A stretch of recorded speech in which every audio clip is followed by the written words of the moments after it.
Good morning, everyone. Today, let's study the concepts of stroke, and this is a very brief but very PPT with very clear concepts. Myself, Dr. Rahul Jain, and these PPTs are being held under the guidance of Dr. Sharda Jain. So let's go on to our first, the contents, that how will we covering our stroke. So from definitions, after definition, we'll study types of stroke, pathogenesis, clinical features, and from there we'll go on to the treatment, which is the last part of the slide and the most important. So the first thing is definition. So in simple terms, stroke refers to acute neurological impairment following the interruption in blood supply to the specific area of the brain. So basically, the meaning we get is that there is no blood supply to the area of the brain. That area becomes ischemic, maybe goes for necrosis, and whatever is the normal function of that area manifests as abnormality in that person. Very simple. Then, but we need to understand that there is a specific definition for stroke. WHO has included, and this is the WHO definition is very important and is very relevant because the other terminologies related to stroke are defined based on this definition. So it just says that it's a consortium of rapidly developing clinical signs of disturbance of cerebral function, and it lasts more than 24 hours. This the point of 24 hours is very important. Either it did not last for 24 hours, it caused death before that, and the cause was only vascular. So they have put it in just refined words that it is again acute neurological development impairment following ischemia, but it lasts more than 24 hours, and or it causes death, and the cause is vascular. So the only thing which is extra in this definition is that limit of 24 hours. So that we need to remember, and why it is important, that also we'll discuss. So coming to some special terminologies that we use related to stroke or in this topic is, one is transient ischemic attack, the other we call it RIND, that is reversible ischemic neurological deficit. So the transient ischemic attack is basically, it's a brief episode of a neurological dysfunction, maybe similar to stroke also, but it's a brief episode that it usually lasts in 30 minutes, and the criteria says all the symptoms should resolve within 24 hours. So suppose someone suffers from a neurological dysfunction and it gets resolved within 24 hours, then I call it TIA. If it does not or it lasts longer, then I call it stroke. So this 24 hours limit is very important. And in rare cases, if it resolves after 24 hours, then I call it reversible ischemic neurological deficit. And the symptoms for stroke, the definition for stroke clearly states that the symptoms should not resolve after 24 hours or should cause death. So the 24-hour limit is very important. The symptoms should be long-lasting. They should not improve immediately.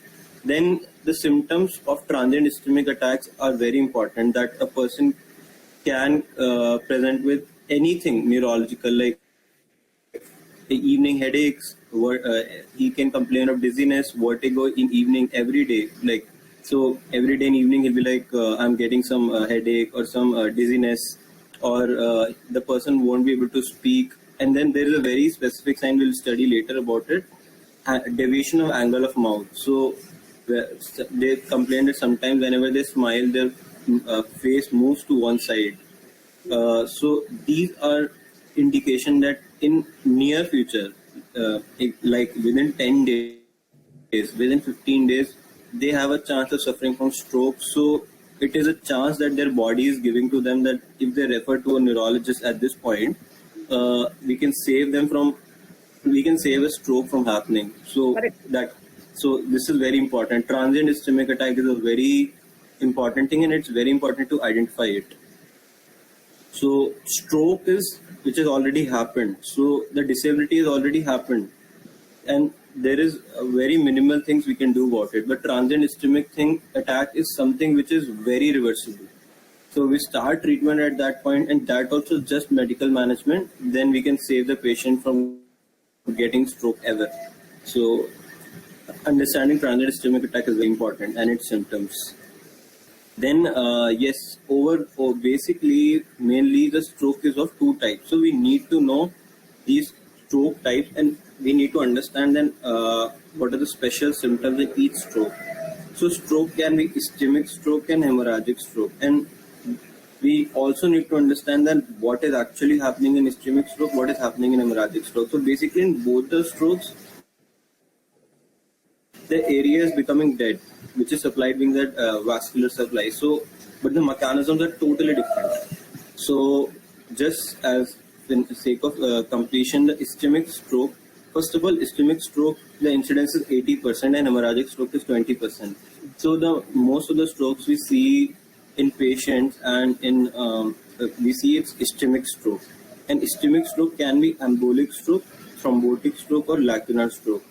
So, embolic stroke, if we recall, we studied myocardial infarction. Then one of the complications of myocardial infarction was embolic stroke or acute coronary syndrome complication, embolic stroke. So what happens that a piece of muscle or cardiac muscle breaks off and gets released into the blood, and when it goes to the brain, it blocks the vascular supply to one part, and that's why it will cause it will cause stroke to the specific part of the brain where that brain will be supplying. So what is important in embolic stroke, that there will be a history of cardiac disease. We will come to those things. So embolic stroke is basically because of cardiac events and or maybe some embolic phenomena getting release of blood. In rare cases, even OBG causes in trauma and in preeclampsia and all, if there is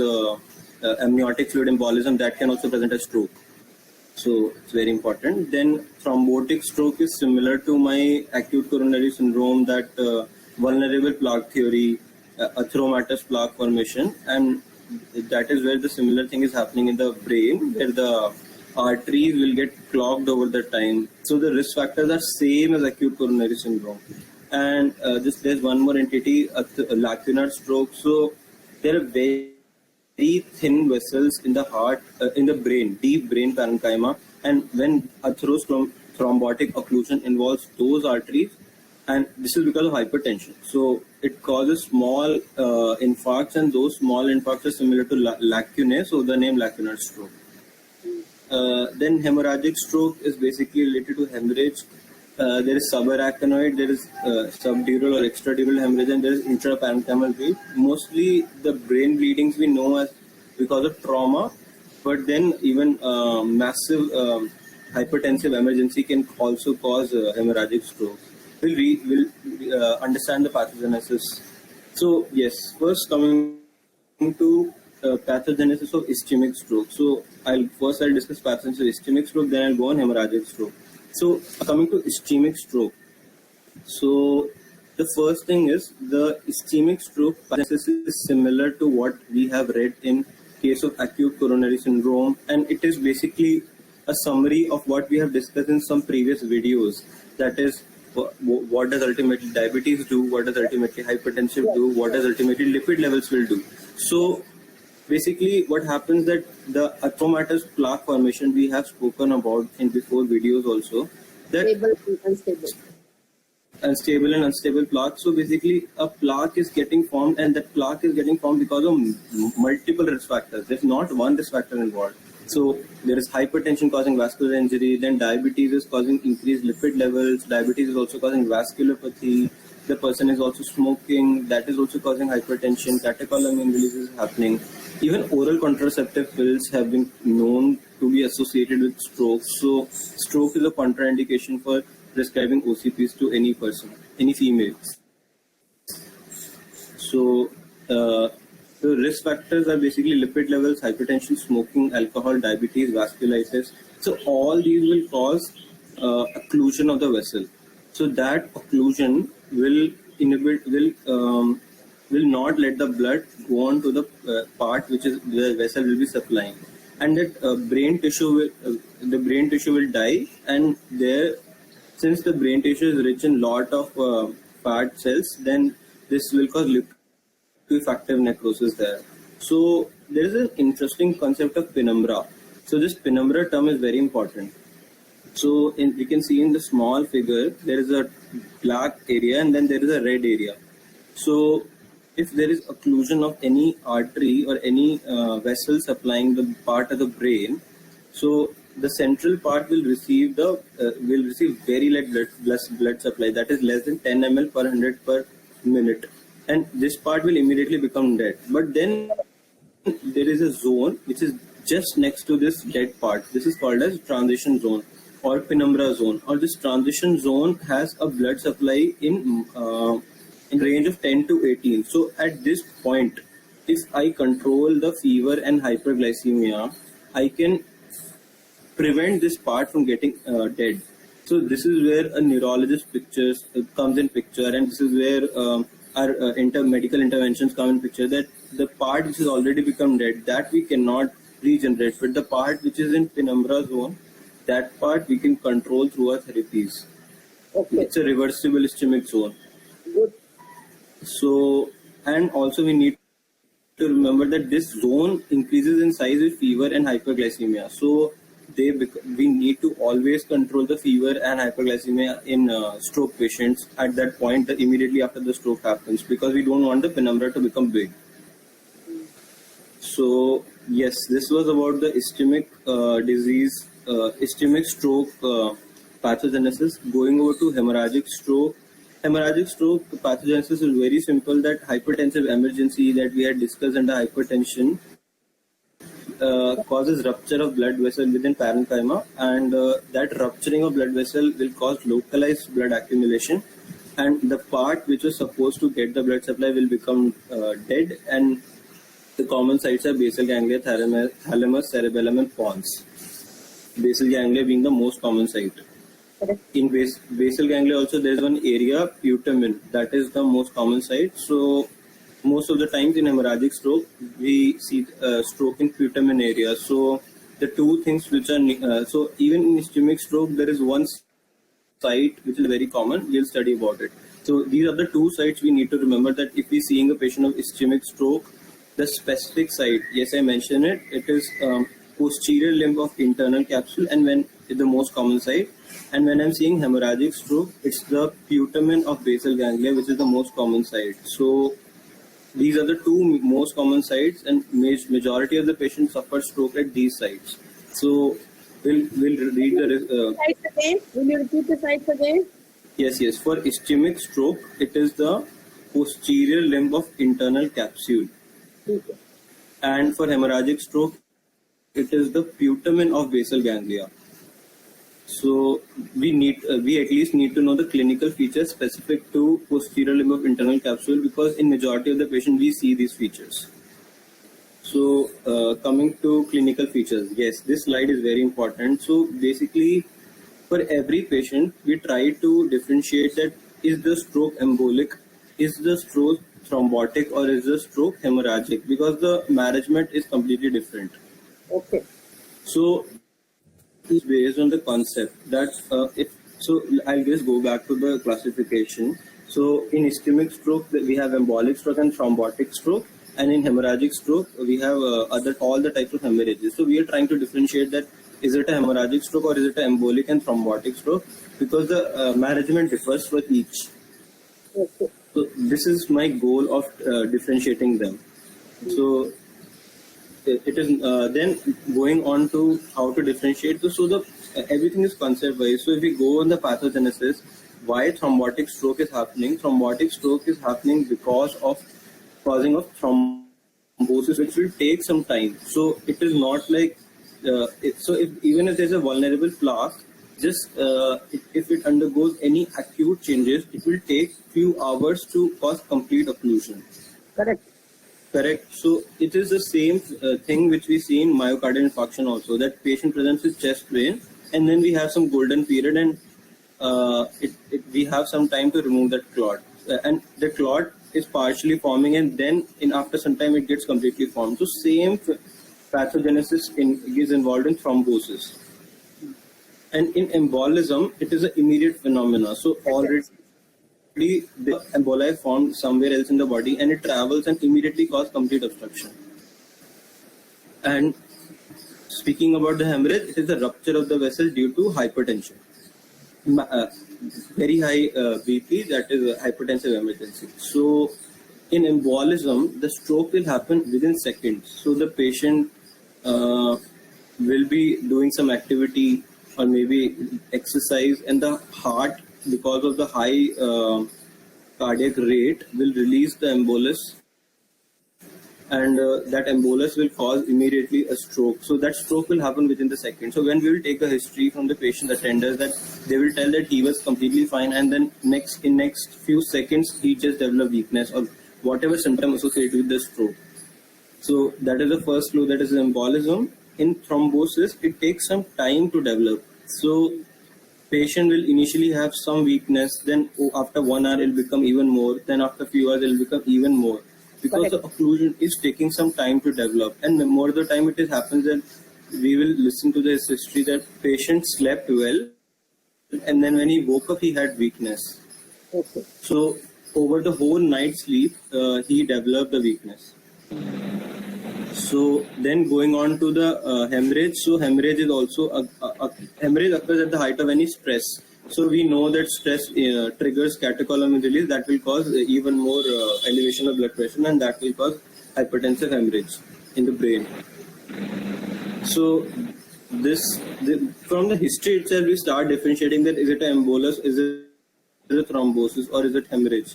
Then already discussed the precipitating factors and pathogenesis for each, that why this is happening. So embolus will happen at the height of exertion, thrombosis in sleep, and hemorrhage at the height of emotions or stress, because the stress will cause catecholamine release and they will increase the blood pressure. Then going on to the evolution of paralysis. So see, embolus is not something which is developing more later. It has already developed the whole thing somewhere else, and then it has traveled to the brain. So there is maximal weakness at the presentation, and then as we give the treatment, the weakness reduces down, or weakness or any symptom of stroke will become less over the hospital stay. But in thrombosis, there is possibility that it even becomes worse after that hospital admission. So we need to counsel the patient that even though we are admitting the patient, the weakness might increase. So then last is hemorrhage. So hemorrhage, it mostly deteriorates or improves based on the size of the hemorrhage. And the relevant history, embolism, there's history of heart disease. So if some person gives a history that he has undergone valvular heart disease or prosthetic heart implants or anything, then we know that he already had a heart disease. So over that heart disease, some embolus developed, and that embolus got released to the brain. So taking history, past history is very important.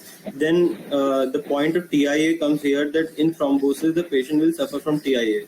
So basically what happens is, before complete occlusion, there will be some atherosclerotic plaque already existing in the blood vessel.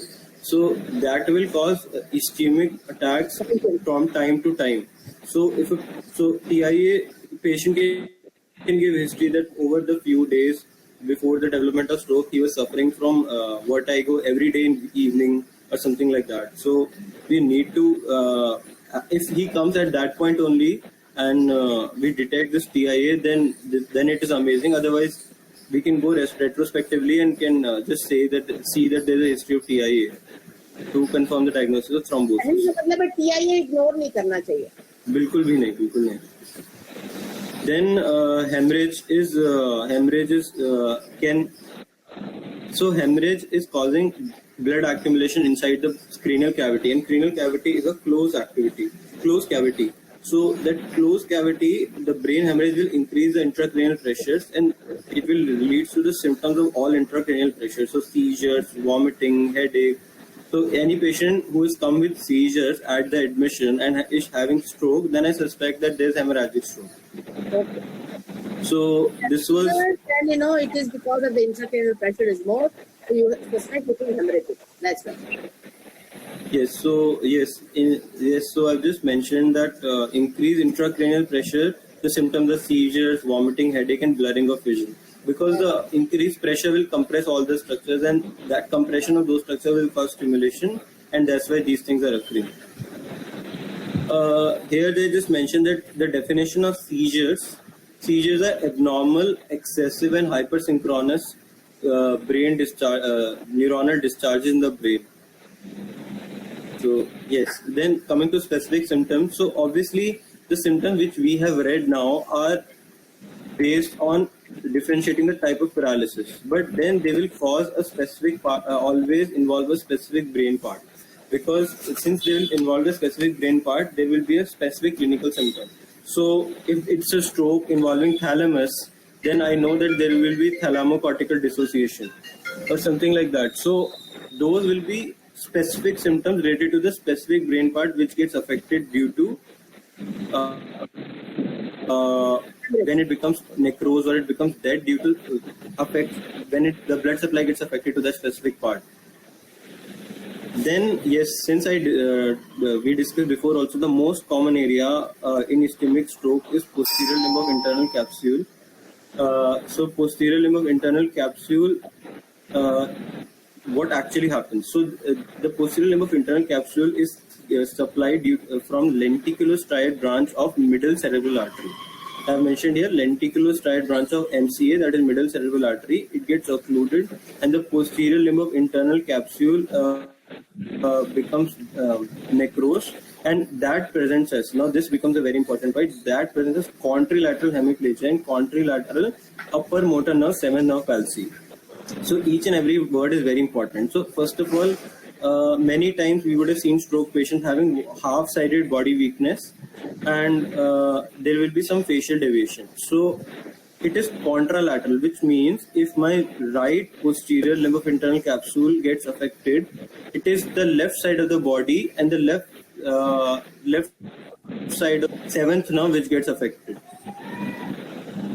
So the stroke which causes hemiplegia affects the opposite side of the brain. So if we are seeing someone having right side of the body weakness, then we suspect that the lesion is in left side.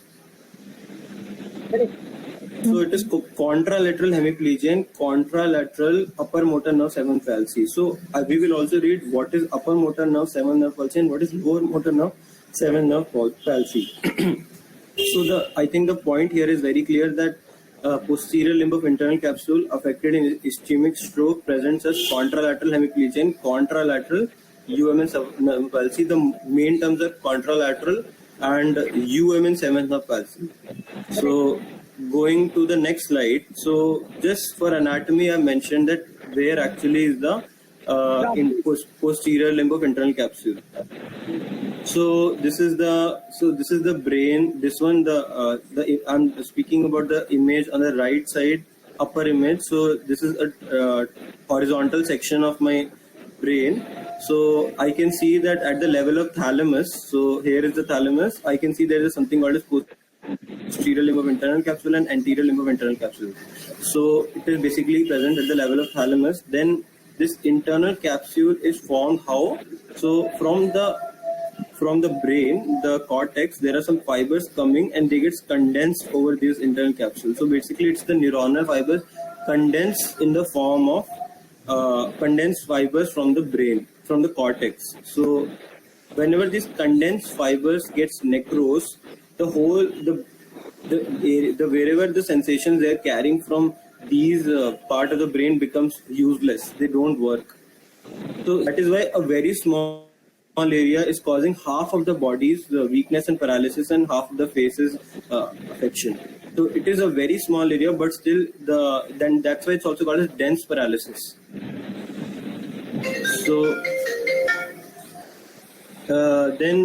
yes, so then we were seeing the lower side left-sided diagram. Then again it is a horizontal section of internal capsule. It is seen that it is at the point of thalamus, and then they have also put up the blood supply of the whole internal capsule. So in this blood supply, if I can see that there is a purple section which is showing by striate branch of middle cerebral artery. So this posterior limb, the purple zone is the area which we are talking about, which gets supplied by lenticulostriate branch of middle cerebral artery. Then coming to, yes, so as we have discussed that whenever, so we now know that where is posterior limb of internal capsule situated. So whenever that posterior limb of internal capsule situated, this is posterior limb of internal capsule is causing contralateral hemiplegia and contralateral UMN 7 nerve palsy. So contralateral hemiplegia, I think, is very clear that my whole side of the body, so my arm and my lower limbs both get affected and they become weak. So what about contralateral 7 nerve palsy and what is this term UMN element? That I will discuss. So okay, this is we need to focus here that my face. So half my face is supplied by one side of facial nerve and half my face is supplied by one side of facial nerve. So half the side of facial nerve is so half the face. So even in the face, the upper face is supplied by different branch of facial nerve, and the lower part of the face is also supplied by the lower branch of facial nerve. So what is most important here is the upper part of the face. The upper part of the face has dual representation. So whenever I'm at the level of nucleus, so whenever I'm seeing the nucleus in the brain and which is located in the pons. So in the pons, wherever the facial nerve nucleus is situated, the upper part of the face of one side also gets supplied from both the sides of the brain. So whenever I'm talking about the UMN lesion, that is upper motor neuron lesion of 7th nerve, the upper motor neuron lesion of the 7th nerve, then only the lower part of the face is affected. Even though the 7th nerve is getting affected, only the lower part gets affected. The reason is that only the lower part does not have representation from both the sides, but the upper part has representation from both the sides. So if one side becomes dead, the other side can still supply it. That is why we only see the deviation of angle of mouth. Now there is one more catch in it. So in this person, we can see in this person that when he is asked to smile, the deviation of mouth is towards the right side. Yes. Right. So the deviation towards the right side means the normal side is right side and it's the left side which is abnormal. So since the muscle from the left side is not pulling the angle of mouth, it is only the unopposed action of the right sided muscle. So that is why the facial deviation is towards the right side. तो हेमिप्लीजिया इसका किस तरफ का होगा? So yes, so wherever is the deviation, so right side deviation means the lesion is towards right side because the weakness is towards left side. So contralateral 7th nerve palsy. So left side तो right side में करेगा. Yes, so the deviation is towards right side means the right side is the normal side and the brain, the right side will be affected because the in brain, wherever is the lesion, is the contralateral 7th nerve palsy and contralateral weakness. So the patient will be mostly having, in this case, will be having left-sided upper motor neuron 7th nerve palsy and left-sided hemiplegia, and he will be having lesion in the right posterior limb of internal capsule. अच्छा, so let's revise. अगर right side का deviation हो रहा है, इसका मतलब right side में lesion है और आपकी left hemiplegia होगी. This is what you want to say? Yes. But the right-sided deviation means the right side is normal. Yes. So the deviation is happening towards right side because right-sided muscles are normal and they can still work. But the left-sided muscles are paralyzed, so they are not working at all. So the muscle is pulling it towards the normal side. एक बात clear हो जाना राहुल. अगर मेरा right side में deviate हो रहा है, इसका मतलब मेरा ब्रेन में जो लीजन है वो राइट साइड में होगा, तो उसका कॉन्ट्रालैटरल साइड में लेफ्ट साइड के अंदर हेमिप्लीजिया होगी. Correct ma'am, correct. सो ये थी क्लियर? Yes ma'am. बताओ एक बार तुम्हारा बताइए मैम. अगर लेफ्ट साइड में इसका राइट साइड का जो है डेविएशन है तो और अगर उसका राइट साइड पे डिविएट हो रहा है, that means I think it's very relevant here that when we say 7th cranial nerve lesion, when I say LMN lesion and UMN lesion, I just want to add this small disease here. It's called as Bell's palsy. So Bell's palsy is also a disease very commonly seen. So in Bell's palsy, it is a lower motor neuron nerve lesion. So whenever I say Bell's palsy, the eye will also get affected, the forehead will also get affected, the lips also will get affected. So there will be the same thing which is seen in the picture, but there will be no body weakness, and the upper face also will get involved. So that is actually a good sign that only one nerve, the lower motor neuron lesion, is affected. It is not the stroke. So Bell's palsy, we make it very clear.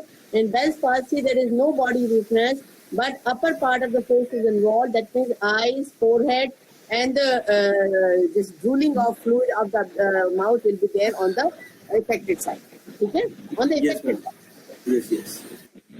So, I hope ischemic stroke and the most common type of ischemic stroke, that is posterior limb of internal capsule stroke, the clinical feature is very clear, and the concept also I've tried to explain in it. Very good. So then when I speak about the specific brain part involved, the specific symptom, it is basically on the normal function. So the frontal lobe is called as also the civic lobe or the social lobe. So all these functions of frontal lobe, that is motor area, the micturition area, the word formation, emotional center, all these are part of frontal lobe. So if any of these areas are involved in the form of stroke, then I know that it's a cortical stroke and the frontal lobe is affected. So for this, I need to know normal function and physiology. So parietal lobe has sensory area, optic radiation and taste. The temporal lobe is near to our ear, so for auditory area, the speech comprehension, memory and olfaction. The occipital lobe is for vision.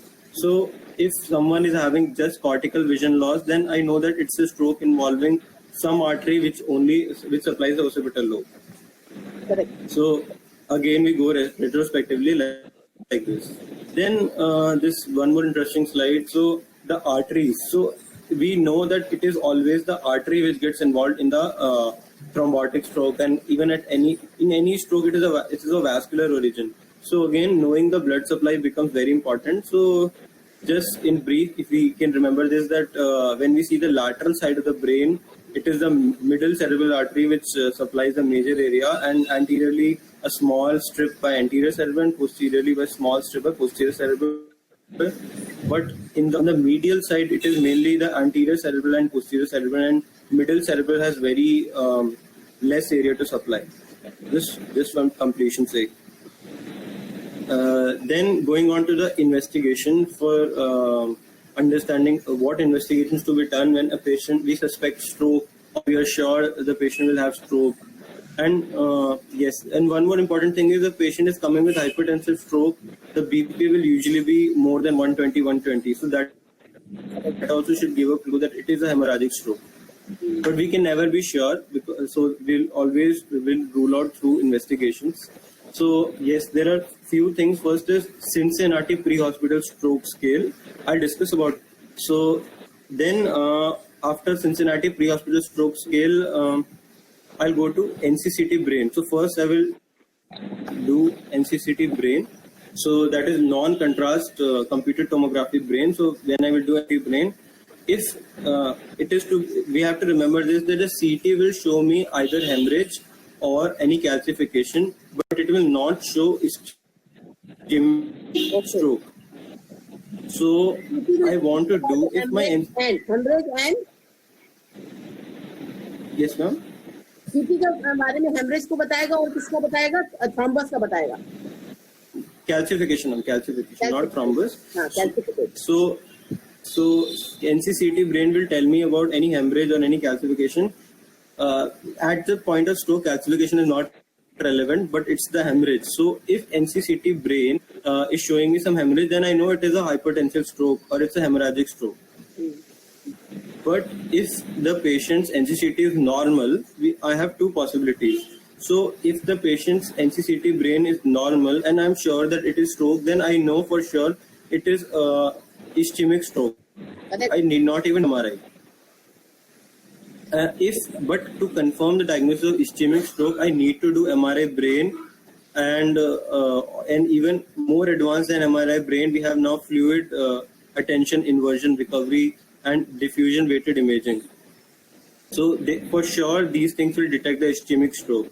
So to confirm the diagnosis of ischemic stroke, I need to do MRI brain or FLAIR or DWI, diffusion weighted imaging. to confirm the diagnosis of hypertensive stroke, I need to do NCCT brain. So we always do NCCT brain first. The reason is MRI करोगे या वो करोगे? Yeah, ma'am, it's like advanced stages of MRI. So it's just like when we see MRI, we see T1 also, T2 also. So it is like FLAIR is a part of MRI and DWI also is part of MRI. All right. So NCCT brain. So we need to know that every time we do a CT scan, it hardly takes 1 minute.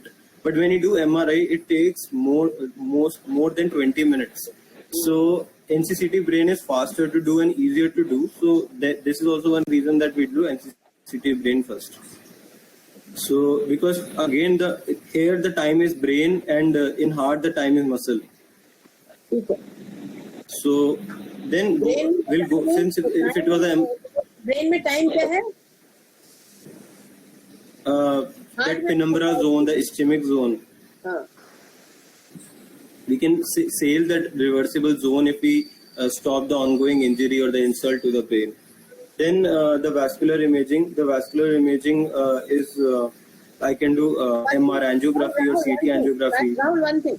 We say time lost in heart is the muscle loss. In brain, what is lost? Yeah. It's the brain tissue. The neurons will keep dying because in that penumbra zone and already some part of the brain has already died. We can salvage more if we stop the ongoing injury. It's the neurons. Time is neurons. Time is neurons. Okay. So then vascular imaging I can do because I can see internal carotid arteries, Doppler and all those things, that if there is atherosclerosis, plaque has progressed so much. And then always if it was embolic stroke, I can do ECG and 2D echo to see that the source was not heart, because at any time heart can throw one more source. We don't want that. So we need to be sure that heart does not have any embolus. Then coming to some important images I will go on. So first, just I will mention here that how to differentiate a CT from MRI in the image. So basically CT will show the bone white, but in next image the MRI the bone will show black. Okay. So in this first image I can see the skull is white, so this is my CT. So in this CT, I can see that it is CT. So first of all, if it is CT, then I've done it for hemorrhage. Then second thing is CT is because I can see SDH and EDH. So EDH is extradural hemorrhage and SDH is subdural hemorrhage. So what I need to remember is that in EDH, I see something called as convexo-convex. So it is convex from both the sides. So in case of SDH, I see one side concave and one side convex. So concavo-convex. So, and in EDH, I see biconvex. So to make it simple, I will just mention this, that remember it like this, that idli, EDH is like idli. So idli starting from E, EDLI. Idli. So it is like biconvex, that is, we can see it's similar, the picture is similar to idli. So in rapid times, if SDH is the full name? SDH is subdural hemorrhage and EDH is extradural hemorrhage. So this is for hemorrhagic strokes. And in case of SDH, it is if we know that it is not in the figure of biconvex, it is this figure concavo-convex, then we know it is SDH. So just a small mnemonic cue that EDH is Italy, so that we don't confuse it. Then moving on to the next MRI. So in MRI, in this figure, we can see that the bone is black. So the brain we can see beautifully, but the bone we can see is black here. So this is MRI, and then in this zone we can see a hyper intense zone that is in near between the frontal lobe and parietal lobe. I can see here the white ischemic zone. So this is the zone I'm talking about in when I'm talking about ischemic stroke. Yes, ma'am. Ischemia will show like a white patch. Yes, it will be hyper intense. So this is about the ischemic stroke. So let's just put some regular presentations of CT and MRI. So yes, this now very important thing is Cincinnati pre-hospital stroke scale. Basically, it is a tool which anyone can use. So I've read about any other places also that we do 3 tests in it. So each test has a significance in it. So going first is facial droop. So facial droop, we already know how to check for it. So facial droop is if the person smiles and there's a deviation of angle of mouth. So the side, so the opposite side or the beak side will not react, and facial and whenever the person smiles, the deviation of angle of mouth is towards the normal sides. Yes. Is this point we have already discussed before. And then there's something called as arm drift. So as we can see in this picture that we will ask to we'll ask the person to supinate his both the arms, and we'll ask him to keep both of them straight, and we'll ask the person to close the eyes, and within 30 seconds we can see that the weak side will start going down. Okay. And even that supination will convert into pronation. We can try it in doing it ourselves only, that after 2 minutes for us the weakness will start occurring. Our arms will become weak, then our hands will, we start doing this, then one hand will start turning it, then the hand will go down. So we know that this side is starting to have minimal weakness now itself. So this is how we detect minimal weakness. And then the third point is abnormal speech. So any person having slurring or not able to understand the comprehension, then it is an emergency sign. And the sensitivity of this pre-hospital stroke score is, even if 1 is present, then we should suspect there is a possibility of stroke. Then the sensitivity is 59%, specificity is 89%. And yes, I say it with full assurance that if all 3 are present, then we can be sure that the diagnosis is stroke for this patient.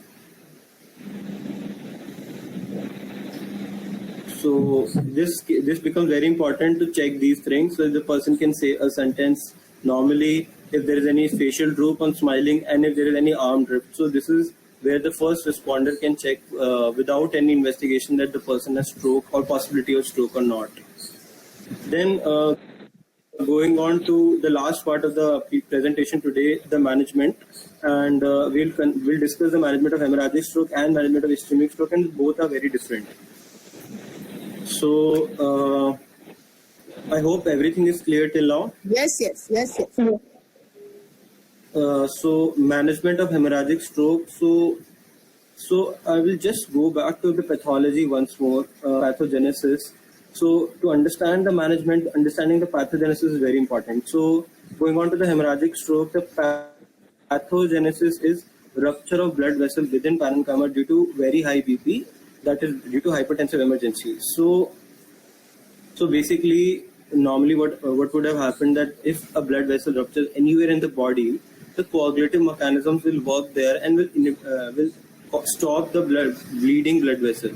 So here the pathology is, first is there is hypertension, very high blood pressure. So that very high blood pressure is causing trauma to those thin vessels. And then maybe if there is underlying coagulative abnormality in the patient, then that won't stop bleeding and the hemorrhagic stroke will keep on progressing. So yes, this was the pathogenesis of hemorrhagic stroke, and these are the 2 things which we need to control in management of hemorrhagic stroke.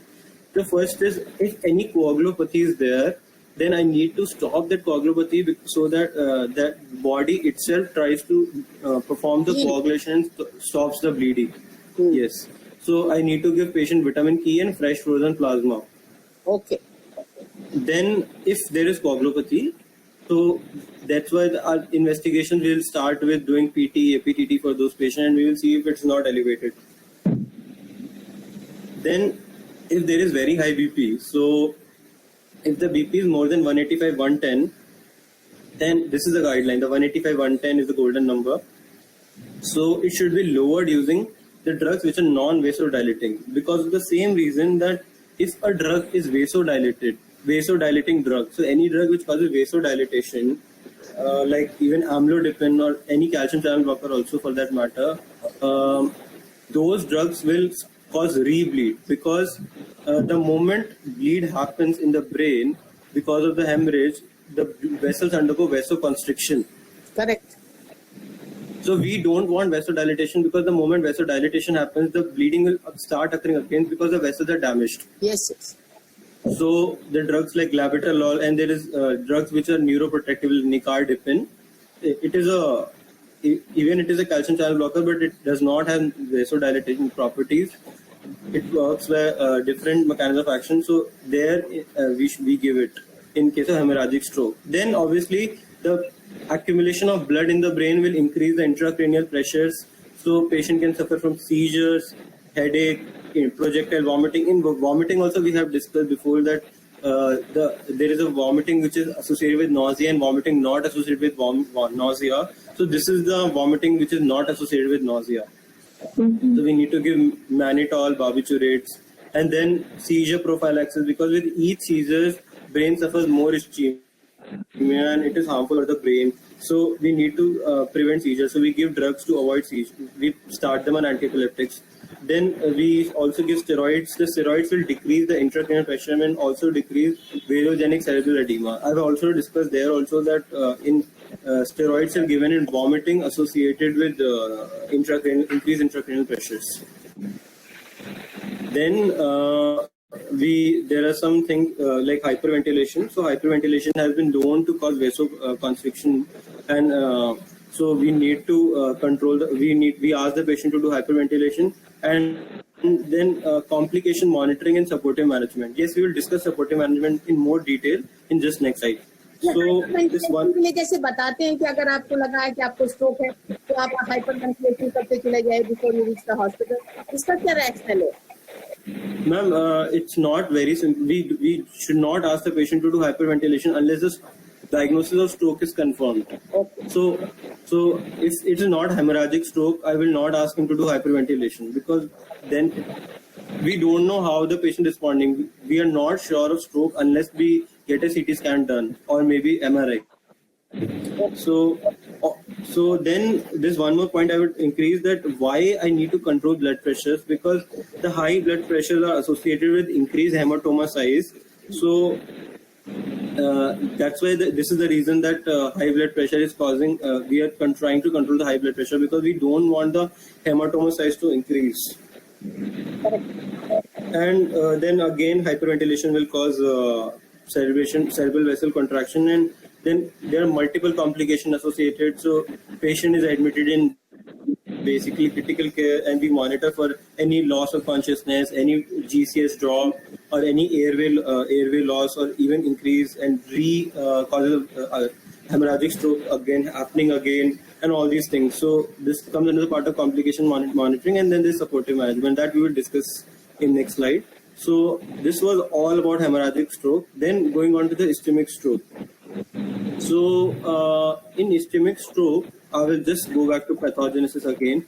So the treatment and management is very similar to heart disease, because the pathogenesis is also very similar to heart disease. So what we need to remember, the point is risk factors. So whatever the risk factors which have caused atherosclerotic plaque formation, the treatment we give, we want to either break that clot which is already formed, the thromboatherosclerotic plaque, or we need to stop the progression. And the third thing is, we don't want the penumbra size to increase. So the point I have included here is the fever and hyperglycemia. With the supportive management, I want to avoid the person getting fever. So I will also give antibiotics. So and pneumonias are very common in those patients. So because of the stasis of lung secretion, so I will give antibiotics to prevent fever, antipyretics, and I will also have sugar control so that the patient does not go in hyperglycemia and there is any ischemic penumbra increase in size. So going on to the management.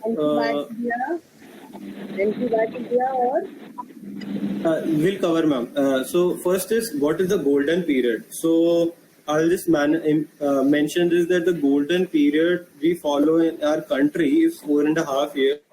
The Europe guidelines say 6 hours, and the US guidelines say 3 hours. That from the onset of the symptoms, if a person is diagnosed with ischemic stroke and started on thrombolytics, then recovery is very good. And Europe guidelines say 6 hours, and Indian guidelines we follow 4.5 hours. And if we are not sure of the onset of stroke, suppose in the cases of thrombotic stroke, the patient has woken up and we are not sure that when has the stroke symptoms have started, then we assume this the last time period as we know that the patient was normal. So we know that in night 12 p.m. He has slept, and that 12 p.m. is the 12 p.m. is normal. Then we consider that time as the normal time. So yes, then in those cases we have missed the golden period, but then that's how guidelines are. Then we start the patient on thrombolytics, so recombinant tissue plasminogen activators. So there were multiple recombinant tissue plasminogen activators available, and we have already discussed them in myocardial infarction and acute coronary syndrome. But moreover, in the case of stroke, we use alteplase, and the dose is 0.9 mg per kg and maximum is 90 mg. Then we can also do endovascular mechanical thrombectomy wherever the thrombolytics fail or are contraindications. And then we want to prevent the progression of the formation of atherosclerotic plaques. So we need to start the patient antiplatelets, anticoagulants, statins, neuroprotective, nimodipine, and magnesium. Yes. Now, what is the supportive management included of? So supportive management is first is BP management. Even though these patients won't have very high BP, but then we still need to control the blood pressure. Then fever control and glucose. We have already discussed why fever control and serum glucose, because it will increase the penumbra size. Then intracranial pressures control. So we can again start with mannitol, barbiturates, seizure prophylaxis, then antibiotics for pneumonia, because these patients will be lying down whole day in the critical cares and critical care ICUs, and they will have lung secretions accumulated, then that will can cause pneumonia, and even also they are debilitated, so elderly. So we need to start them on antibiotics, and we also want to avoid fever. Then we put this patient on RT feeds because there's always a risk of aspiration, and then in DV management, we start them on subcutaneous heparins, low molecular weight heparins. And then when the patient recovers after a few days, we put them on physiotherapy, rehabilitation, and then over the time they improve. So it has been seen that embolic and thrombotic strokes, the recovery is very good, but compared to thrombotic strokes and hypertensive strokes. So yes, that's we conclude today's session here. I hope it was very clear and crisp. Very good. We only, myself and Niyati, have to repeat this today anytime, and I think tomorrow when you take a class, then you will see to it that we